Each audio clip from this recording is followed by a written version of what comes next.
Hello, and welcome back to the Big Money Stylist podcast. Okay, so we're in January 2019. Woo, woo, woo. It sounded so doodly of you. Hi, guys. Hi, can you be more dainty, please? Woo, woo, woo. Yeah, if you actually go to bigmoneystylist.com right now. BigMoneyStylistNow.com. BigMoneyStylistNow.com. That's where we post all the podcasts. Like, I'm very visual. Like, I like to see people and what they look like. It helps me relate to them. If I don't have time to watch it, I like to listen to it on my car. And if you download it on iTunes, you want to look for the Big Money Stylist podcast, and you can actually listen to it in like 3 speed. And so it's so funny because usually I like to listen to our podcast as well as some other podcasts, and I always listen to everything in 3 speed while I'm walking because I have this little like 20-minute loop, and you can do you can do a whole podcast, like an hour podcast in like 20 minutes. And so it's so funny whenever I listen to us in regular time, I'm like, I sound so slow. Like I say, Why are we talking? and I'm always like, this is boring. Pick it up. So if you're like me trying to get 9 million things down at once, which is basically like every mom and business owner out there, you might want to download it on iTunes, listen to it in the car while you walk. It'll motivate you to like get a little workout in the morning. And we sound like chipmunks, so just warn you. Yeah, literally. It's surprising. At first, you're like, I can't take it all in. And then when you listen to it in slow motion, you're like, what?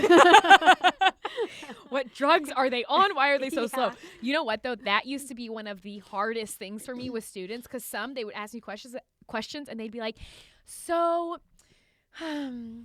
Coach Ani. You're like, spit it out. I'm like, oh my God! Yeah. You should have asked me 3 questions by the time you just said my name. Let's go. No, it's true. So it's like they're thinking about it in their head and trying to figure out how to articulate it. You know what's so funny? I used to be bad at that too. And when I used to watch myself speak on YouTube or anything like that, I noticed I would always use filler words like, okay, yeah, because you're thinking. You know what I mean? You're trying to gather your thoughts, and then the more you speak, the more you're like, I sound smarter because you can articulate better, and you don't have so many filler words like this, that, or maybe you just say it faster. I don't know. Totally. Well, so so maybe I still say it. I just say it faster. I'm like, totally like so.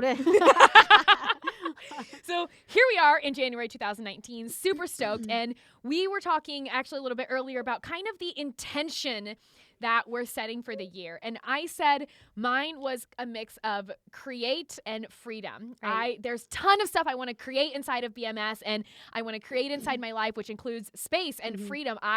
Freedom is one of like my core value. Garrett always laughs at that, and he's like, I know. He's like, you're just a crazy person. Yeah. I'm like, I know. So really just, I feel like last year I was just grinding. I really didn't take any vacation. I really didn't do anything, go anywhere. I was just work because I just moved here. I was super stoked. BMS was growing. I think you took it on as like your own little baby. You know what I mean? And when you take on something as like your own, when you're an entrepreneur and you're starting something, like you physically, like you take everything like so much to the core. I will have to show you a stack that I did yesterday. I literally stacked 2018. And I even said, and I wrote like I feel like the 3 people who are like the biggest catalysts in my life were you, Garrett, and Jeremy. I'm like, without these 3, like I would not be who I am today. And then I was like, and then like BMS was huge for me. I'm like, BMS, it's a child. It's my baby. Yeah. I'm like, I always say I didn't birth BMS, but I like adopted it. Right. So it is my baby. You're like the Sam for how he is for Warrior Week. Yes. Yeah. And that's why last year I gave literally everything I had and then some to BMS. And now I'm like, okay, I feel good in my place. I feel good in my role. I feel good with the team. I'm like, I just not need to take a step back, but just like, okay, this year. It's so hard to take a step back though when you've been going at that crazy pace, huh? Yes, you feel almost lazy. Like, how you did it last year. Why can't you do it again? And I'm like, I know why, because I will literally lose my mind. And I think that we get used to operating on such stress levels that we think life can't carry on if we don't carry this feeling with us. And then it's funny because I did this last year and I let go. I'm just like a couple years ahead of you. And I let go. Well, this is like a couple years ago. I let go and gave my whole education to Garrett because I was like twitching and like trying to be a mom. And I was worried I was going to have to get some prescriptions. And I was like, I don't want to go there. So I literally was like, I am at this point of like, I can't, like, I'm ready to let my baby go. You know what I mean? And that's when Garrett came in and it was good. And I think in life you have to do that. And you think like, what if it plummets to the ground? I've like nurtured this little seed and it's just so special. Like the funny thing is it is very much like children. You're like, okay, well, let's see how it handles itself without me. Yeah. And it turns out like people step in where they need to, and it gives other people opportunity to rise, and everybody as a company can rise together. And so many businesses fail for this one reason, because they are too controlling of their baby. And if you can't let it go, you're going to continue to cycle and do the same thing inside of your business, and you're not going to actually learn your lesson. So even if you have a situation inside of your salon where your whole team leaves or whatever. I mean, I had that in my salon. I've heard that in some of the salons in LA where they've had like nasty exits. And I look at that as a business owner, and I'm like, if you can't learn and grow from that and go into it doing it differently, then you failed as a business owner. So how can you like get out of that? But like going back to like what you were saying, I think you were like, I want so much freedom. And I think with women, they have such a hard time letting go, even if it's the smallest thing, like hiring a house cleaner. Oh, okay, guys, this is really exciting for me. So all year, like I actually don't mind cleaning. And I think part of the reason why is I was actually raised with when you clean, you're like putting your energy back into your house, which is why when headquarters was being built out for BMS, like my office, I would go in at night when no one was there. And I'm like, I love you. You're amazing. We're going to build great things. I was like pouring love into these walls because I'm like, they're going to close off the walls and it's just going to be a loving, beautiful, happy, like white, I just bright fluff place. my pillows. I'm like, done. Hacha! You know the little chop in the pillows, and you're like, you're beautiful. Nailed it. On with my day. And I would go in and talk to them and like tell stories. Like I'm that person. So I always cleaned my own apartment. And so really generally like it's always great. But there's sometimes when it was intensive week after intensive week and then convention, like I'd come home and I'd be like, oh my good God, what happened? And you're like, don't look. Tornado. Quick, everybody duck. Like it was a massive shit show. So I got home yesterday. I was running out and about for a couple days, and I came back and I was like, okay, it's time to clean. And I'm sitting there looking at my Christmas tree like, damn it. Oh, I'm like, so nice when you put her up. I'm like, I don't want to take down the Christmas tree. And then I'm like, well, I just took Danielle's dog for a walk because she's in Mexico. And when I went in her house cleaners were taking the tree down. And then I was like, I can have a house cleaner take the tree down. So I texted Jeremy and I was like, can I have your house cleaner's number? He's like, yeah. He's like, I'll tell her she's here right now. And I was like, cool. And then I text her and I was like, hi, I'm so-and-so. I know so-and-so. Can you come clean my apartment this week? It's 6 rooms. I actually have 7, but I'm like, don't touch that other room. Like, that's my room. Like, I'm like, you can't. I literally was like, don't go in the room with all the books. It's my library. It's not even my bedroom. I'm like, don't go in my library. It's like, you have expensive jewels in there. Leave it. She's going to walk in and be like, it's just books. Yeah, I know. So stay out. You don't need to go in there. Literally told her, don't worry about the room with the books. Worry about everything else, though. I'm crazy. So did she take down your tree? She comes tomorrow at 8:30 in the morning. So she hasn't even come yet. I'm so stoked. So I'm just going to hire her to come every single week and just clean. And when I'm telling Danielle this, she's like, oh, yeah, I love our house cleaners. Like, they even clean out our fridge. I'm like, she can clean out my fridge? My whole life is going to change. Well, it's so funny. I think that, like, men have a better... they're better at like delegating that kind of thing, like how you said like who you got the cleaner's number from. He's like, yeah, she does my tree, she does my laundry, she does this. And it's so funny. It's so funny because I used to get so mad at Garrett for like little things like, Jesus, like can't you just do your dishes? And he was like, why? We literally have a full-time nanny and we have a cleaner that comes twice a week. Just leave them, they will do them. And I was like, I wanted to be mad at him, and then I was like, that's just kind of how men are built. Like they would rather delegate it to somebody else. And I was like, I'm not going to be pissed at him for something that he's willing to pay somebody to do. And so I kind of was like, cool. When I realized like little things like not doing your egg dishes or whatever, then I was like, I don't want to take down my tree. And that funny story. Okay, this is actually a funny story, and then we'll move on to our today's topic. So it's Christmas Eve, right? And every year I buy some like dollhouse for my little daughter, and I make Garrett put it together. I'm like, you're the dude, like you get to put it together. I'm not putting the house together. Okay? I saw the stack about this. Okay, so it's so funny. So this year, every year I wrap all the presents Christmas Eve. I shop and I get all the presents. I make this big breakfast and I put it in the fridge to get up and do it in the next morning.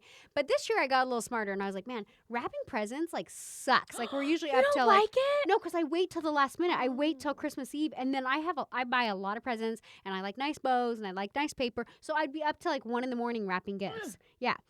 So it became like I hated it. Like something that I actually liked at one point, I hated it. And that's how a lot of things can become when you're like tired or overworked or overwhelmed. So anyway, it's so funny because and this year I actually ordered most of my stuff online, and I had my babysitter wrap it. So I was like, as soon as we get a package, I'm like, I need you to wrap these presents. Here's the kind of bows and the kind of papers I like. So by the time Christmas came, I was like, I just put out. Yeah, I was like, my job is done. You have to put together this dollhouse. And then it's so funny. He like comes back. He's like all pissed, and he's like, ah. And I was like, let me get this straight. I'm like, I buy all the presents. I coordinate them getting wrapped. I put them out. I decorate. I do everything. I said, and you're caving over a dollhouse? And then I was like thinking, next year I'm going to ask my handyman to put together my dollhouse. Theo, you're up. Yeah. But anyways, there's so many like little things that like I think we don't think to delegate, but like how much freedom can that give you just in your soul? Like, and that's literally like freedom for me is because I was asked New Year's Eve, like, what's your intention for 2019? And my first word was freedom. Yeah. And I just want freedom to like to create. I want freedom to create inside of BMS and make it something big and beautiful. That's why for me, freedom and creation just go hand in hand because I want to be able to. Because you can create when you have freedom. Yes. If you are not free, you can't create and you're just in like hustle and grind mode. Yes. And that's why so many people get confused with being like progressing forward and staying stagnant because they're like really, really busy, but they're not actually progressing forward because they're just going in circles. And so they get confused. They're like, I don't have time. I can't possibly take on more work. And you're like, well, what could you get rid of? What can you prioritize? What can you eliminate? Even if it's down to something like doing your laundry, how much free time does that give you? Can you use that towards marketing? And more freedom creates more creativity. And for me, living in a super spick and span clean house, I'm like, oh my gosh, this is gonna be so good. But I'm not a filthy dirt hole already. Like my house is actually really clean. My apartment's super like spotless. But just having organized or clean? Crazy organized. I'm a crazy organized clean person because so I like was if you raised open your drawers, are they like labeled and like? They're not labeled, but I can tell you like my main like drawer. The top is like bras. The second one is underwear. The third is I'd socks. like to see how you would be like after a couple kids. Probably still the same. If you open up my closet, so I have two. So one is tops, one is bottoms. And so, sorry, Garrett, for getting Danielle ideas now. Like, oh, where can I She's put like, another okay. closet? Summer and winter? Yeah, I literally have like, I have a tops closet and then a bottoms closet. Oh. So my tops is in my bedroom. Because you have like a 2-bedroom. Yeah, and so I'm like, whatever, why not? Sorry, Ruby, I got your closet. Ruby, you're out. But even then, like all of my tees are color coordinated, so it goes from like light to dark, and then inside of that, it also goes from like sleeveless to like long sleeve to sweater. Like it's very organized. It's impressive. It's very coordinated. So, but for me anyway, so 2019 for me is just all about creating freedom, and I really want to like create BMS and like this beautiful foundation that we have, and really like help the students create this big business. I want to keep like creating beautiful art inside the salon, but then bigger than that, I'm like, I want to create space for me. I want to be able to go on a vacation. I want to be able to like explore relationships and see where they go, and actually like give that real time and energy, and not just be like, I can see you in June. See it. Like I want just space for that, because that's important for me and my soul, and that freedom to be able to like travel and see the world and meet people and eat crazy food and do weird shit. Like that is literally part of my soul. I think it's funny when I see like on Instagram handles where they're like book till 2020. To me, I'm like, like that sounds like torture. Like I'm like, no, I only let clients book up to 3 appointments because I don't ever want to feel like I can't have that opportunity to take a vacation or whatnot. And it's funny because even this last over winter break, Garrett's like, we don't need to go anywhere, because usually we go skiing every year. And I was like, I don't want to go skiing this year. Yeah, I was like, I don't want to go skiing. So I was like, but I will go somewhere and lay on a beach for a week. And he's like, oh no, we don't have time.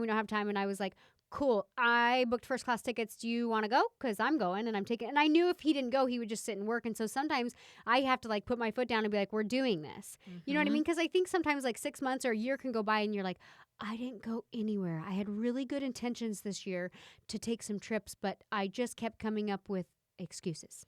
And you know what made it extra hard for me last year? The year before that, because I worked for myself, I took 63 days of vacation. Oh, really? Not including normal weekends off, normal days off. Like I took 63 days off of work to be out of the country, traveling, doing all this fun stuff. Did you go by yourself?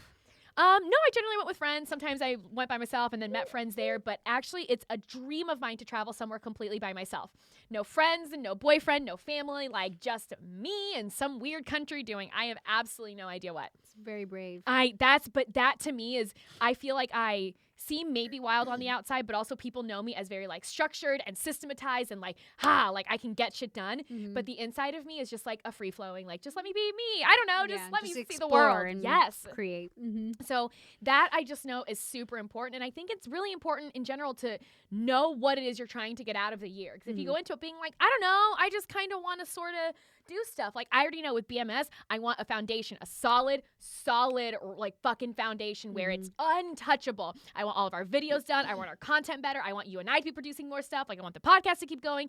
Like, I already see in my head, I'm like, this is what I want for 2019. And I know because I see it so vividly in my head, like, it might as well just already be a movie I've watched. Like, it's going to happen because I'm going to make it fucking happen. Because just like we talked about in the last podcast, I'm not going to sit around and be like, well, maybe we should kind of start doing this. I'm like, no, okay, let's do this. Let's go. Let's start moving what needs to get done. And so what do you see for you? It's so funny because you said like, oh, I used to like every year I used to just be like, oh, I don't know, like I'd be like, same. Hey, New Year's goals, like whatever, I'm happy, I'm good, you know what I mean? And I never really experienced myself as like being in a painful spot, even when I actually was. Like when I look back, I'm like, oh shit, I'm not going there. But in the time, even when we like had lost everything and like things were going sideways, in the moment, like yeah, there was hard times, but I don't ever remember feeling like it was that bad. But then I'm like, oh, I'd never want to go back there. And so it's interesting because every year I'm always like, I don't really care. Like, I'll see what happens. But now, like, I kind of get to this place. I'm like, okay, I have to at least have like a few goals where I want to go. And this year, like a couple of my goals is I really want to write a book. Like, scares the shit out of me because I've never been a writer. I've never been a speaker. But I feel like I'm a super in tuned person. And I always had this story in my head, like growing up, like I went to college for a minute and then I was like, I can't focus. Like, I need to do something with my hands. So I went into hair school, and I think that hairdressers, and I don't know if you ever experienced this, maybe you didn't, but were you kind of like, am I a dummy for going to hair school?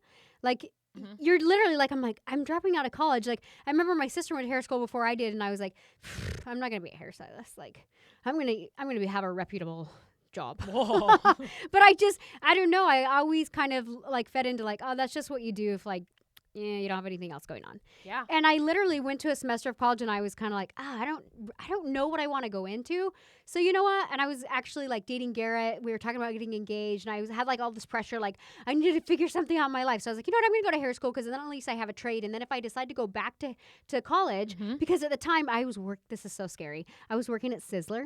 Do you know what a Sizzler is? What is that? Oh my God. If you live in any small town, you know what a Sizzler is. It's like the scariest steak buffet ever. Okay. So like when you think do you know Chuckarama? What the? No. What is a Chuckarama? God, yeah. Okay. So anyways, yeah. Welcome to my Utah roots. But yeah, I know you're going to be scared. Like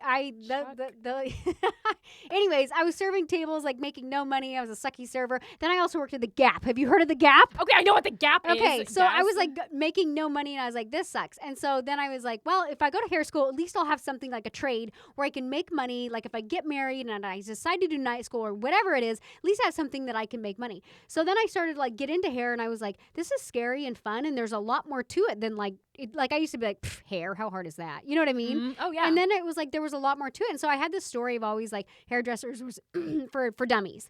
And I was considering writing my first book, The Dumb Hairdresser. And I was like, ooh, I don't know. That's amazing. Or The $1 Million Hairdresser. But then I was like, $1 Million Hairdresser, like, meh, like, whatever. Like, Dumb Hairdresser, I'd kind of be like, you dick, but I'd pick it up and start to read. Goddamn right I would. I'm like, you're dumb. We're not dumb. But that's one of my goals this year is I was like, oh my God. And I get overwhelmed. And I'm like, oh my God, how do I do this? And you're going to laugh. But I literally was like on the computer saying, how to start a book. Because I actually have started it. Like last year I wrote a few chapters, and I'm like, this is fucking going nowhere. And so I'm like, okay, I need to backtrack, create an outline. So anyways, that's one of my goals for this year. And then my other big goal is creating a hairline. I've wanted to create a hairline forever. And we finally actually had a pretty large company reach out to me that carries multiple hair extension lines. And I wanted something that could support our students, because with hand-tied hair is super trending right now. And you can't keep it in stock. Like every company, like you can't keep it in stock. And so my goal was to have a little bit more control on that, have something that's a little more quality. And with everything that's been going on with hair, I feel like this is the perfect year to launch that. So I'll just give you guys, for students and whatever, I've been working on colors for the last 6 months. We have some killer foundational colors, because the problem with most hair is it comes like brown, blonde, maybe a stripy two-toned, whatever. And you have to work so hard to get it to blend. And that's the number one reason why extensions, like it doesn't matter what your installation process is. If your color doesn't match, it's a dead giveaway. It's extensions. Yep. So for me, that was like one of the things that MBR was known for. And one of the things we try to educate our students on is the color blend. I'm a good colorist, but what I realize inside of hair, I'm really damn good at blending. You know what I mean? Like I can look at something and I can look at hair and I can figure out how to color it and make it match. And so I would say my biggest like strength in hair is blending colors, like making it look like real hair. And so with the colors, it's like we're gonna have like 12 foundational colors where they're rooted, they're toned, they already look ready to go. And then maybe if you need to like add something else to it, you can. But that will make everybody's work just go up that much more. Like the overall quality and results. So anyways, those are my 2 goals that I'm really pumped about for this next year.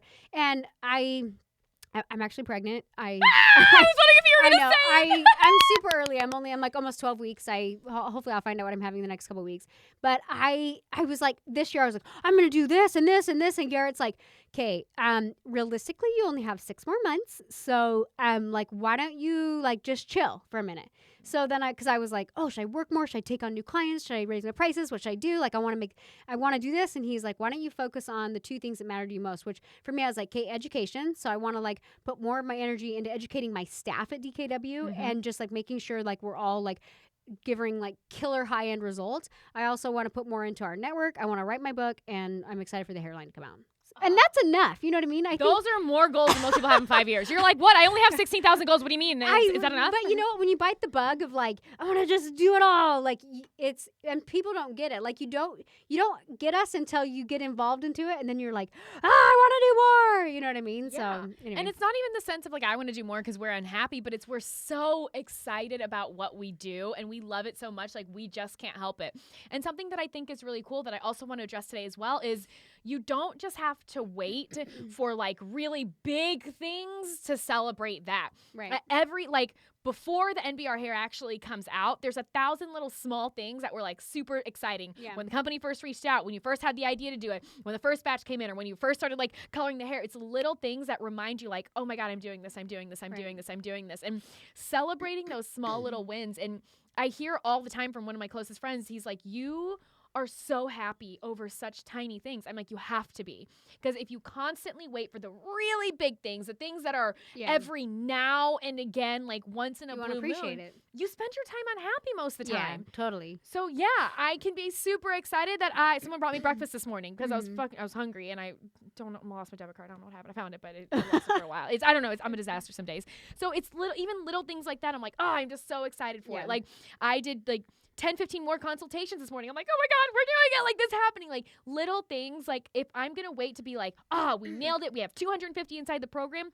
Well, that's great, but that's going to take me a minute. So why can't I be excited for the 100 students now that are doing this and be like pumped about it? Right. And even thinking like to my own goals of like freedom, I'll be honest, for a minute, I was looking at the calendar for BMS and it like, I have an NBR class almost every single Thursday for the year. And then for like 5 weeks straight, I have an NBR class on Thursday, then a BMS class on Friday. And I'm like, that means I literally can't do anything. What's the difference? NBR and BMS. So NBR's hair only, just hair, and then BMS is going to be solely business. So we're splitting it up. So that's good. and it's going to be amazing. But then I sat there and I was like, that means I don't go anywhere. And then I was like, oh my God. I'm like, But then like, aren't you doing just one day a week behind the chair? Yes, but now also we're bringing on another trainer. Yes. So it's not solely on me. Right. Like a lot was last year. Like if I didn't show up to the classes, fuck. Like, you were kind of carrying I didn't really know what was going to happen if I never showed up. So I just make sure to never get sick, guys. Don't worry. But I looked at it and I was like, okay. But then I'm like, no, hold on. I'm like, you're not alone this year. Yeah. I'm like, you have Garrett, you have Danielle. We're bringing on one more girl, which we're going to have a talk with her ASAP. Oh, so I'm like, who is I know. I'm like, why do I not know? You do know, though, but you just maybe don't. So, but it's because then that way there's 2 people who can do hair, 2 people who can train on business, 2 people who her and I are like, we are very, very similar. It's so funny. You know, it's a funny story about her. Can we announce her? Not? She doesn't really know anything yet. So Garrett and I are going to have a talk about it. But point is, I love her. And she's a super crazy mega producer, really chill. Turns out our personalities are personally and professionally way more similar than I thought. And I'm just really excited because like I said, I looked at the calendar of the year and I was like, I can't even take like a weekend trip because then I come back on Mondays and I have 2 calls on Mondays. Right. So then I was like, no, wait. She can step in and take 2 days. Like I'm not alone in this. And I was like, okay, this is gonna be a fucking fun year. Like, oh my God. So even when things seem slightly daunting, don't look at it that way. Then think like, okay, if you look at something like a calendar, you're like, this doesn't work. Well, then, okay, what's going to work for you? Right. What do you need to make it work? Sometimes I can't look at calendars though. Like towards the end of the year, like if I look at it, I get overwhelmed. And and it was so funny, even with like my shadowing program, like Katie was like helping me and she's like super OCD and she'd be like, I don't want you to freak you out, but here's what's going on. And I was like, it's fine. And she'd be like, okay. Like she was like hyperventilating, but I think I'm like, there's nothing you can do. And for me, like the more like I don't get overwhelmed if I look at the big picture, sometimes I do, but otherwise I just take it day by day because it gets to this point where it's out of your control. So you just take it one step at a time. Mm-hmm. And knowing that brings a lot of calmness to you. So just understanding your own businesses, if you're feeling slightly overwhelmed, even the smallest things, don't get overwhelmed. Just know, like, the little things that you implement will slowly make a big impact. And all of a sudden, you'll be like, wow, look how much I accomplished in such a short period of time. And that's why, guys, it's the little steps that matter. It's the things that you do consistently, which I know we've said so many times, but it's just so important that I'm going to say it again. It's the little things that you do consistently, that you do it every day, one little thing every day, one little thing every day, and that builds to be something massive. Right. BMS wasn't built overnight. MBR wasn't built overnight. Warrior wasn't built overnight. It was birthed from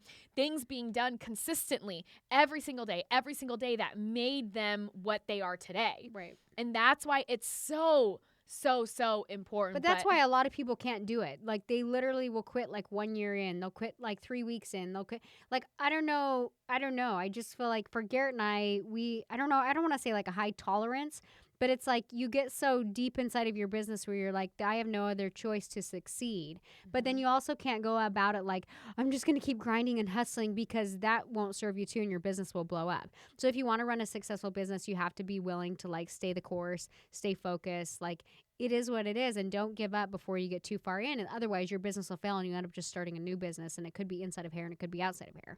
Absolutely. So, Danielle, what is your advice to people who are sitting here and they're like, oh my God, I have not thought of any intentions for 2019. I've thought of no goals. I've celebrated nothing in the past year. Like, what's like the biggest piece of advice you can give them to start like right now? To be honest with you, like when I first started even my brand, I remember like my marriage was kind of sucky and Garrett was like doing all this like self-development stuff, and he had these 2 girls that were in his coaching program, and he was like, you need to be more involved. Maybe if you're more involved with what I'm doing, it'll help us reconnect and all this. And he was like, I have these girls, they'll build a blog for you and you can start a brand. And I was like, honestly, like YouTube had just kind of started up. Like Instagram was fairly new, but I was mostly just posting pictures of my kids on it. Like everything, like social media I don't use social media to be social. And I wrote something about this. I use social media very much to be a tool for me. And I've always been that way. Like when even social media started, I didn't use it to socialize. I was like, hey, if I like you, like you'll know what I'm doing. I don't need to promote that I'm going to the gym or getting a Starbucks. I just don't care. So, but anyways, like I just feel like in the beginning, I didn't know what I was doing. And Garrett's like, you should start a brand. And I remember thinking like Redken, like L'Oreal, like Orbe, like what?